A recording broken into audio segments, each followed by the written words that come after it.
সন্দেশখালীতে মহিলাদের উপর অত্যাচারের ঘটনায় এবার এফআইআর দায়ের করল সিবিআই। সূত্র মারফত জানতে পারা যাচ্ছে, মহিলাদের ধর্ষণ ও শ্লীলতাহানির অভিযোগ শাহজাহান ও তার অনুগামীদের বিরুদ্ধে।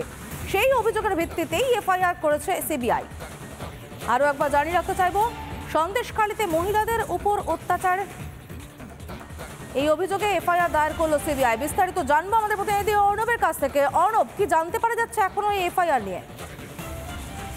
দেখো, যেটা জানতে পারা যাচ্ছে, সিবিআই এর তরফ থেকে মহিলাদের উপর যে অত্যাচার হয়েছিল সেই অত্যাচারের ঘটনায় কিন্তু এফআইআর দায়ের করা হলো। এর আগে মহামান্য কলকাতা হাইকোর্ট নির্দেশ দিয়েছিল যে এই গোটা ঘটনায় সিবিআই অনুসন্ধান চালাবে এবং সিবিআই এর যে অনুসন্ধান, সেই অনুসন্ধানে তারা যেই ঘটনাগুলো ঘটেছে, অর্থাৎ মারধর, ল্যান্ড গ্র্যাবিং এবং মলেস্টেশনে, এই ক্ষেত্রে কি অপরাধ হয়েছে সেগুলোকে তারা খতিয়ে দেখবে এবং সেই ঘটনায় কিন্তু এবার এফআইআর দায়ের করলো সিবিআই। এবং যেটা জানা যাচ্ছে যে কটা কেস হয়েছিল নেজার থানা, বসিরহাট থানা এবং সন্দেশখালী থানায়, সেই সমস্ত কেসগুলোকে নজরে রাখা হয়েছে। এর পাশাপাশি নতুন যদি কোনো অভিযোগ আসে সেগুলোকেও সিবিআই খতিয়ে দেখবে এবং বেশ কিছু অভিযোগ ইতিমধ্যেই মেলের মাধ্যমে এসেছে, সেগুলোর ভিত্তিতেও কিন্তু এফআইআর দায়ের করা হয়েছে, এমনটাই কিন্তু খবর সিবিআই সূত্রে।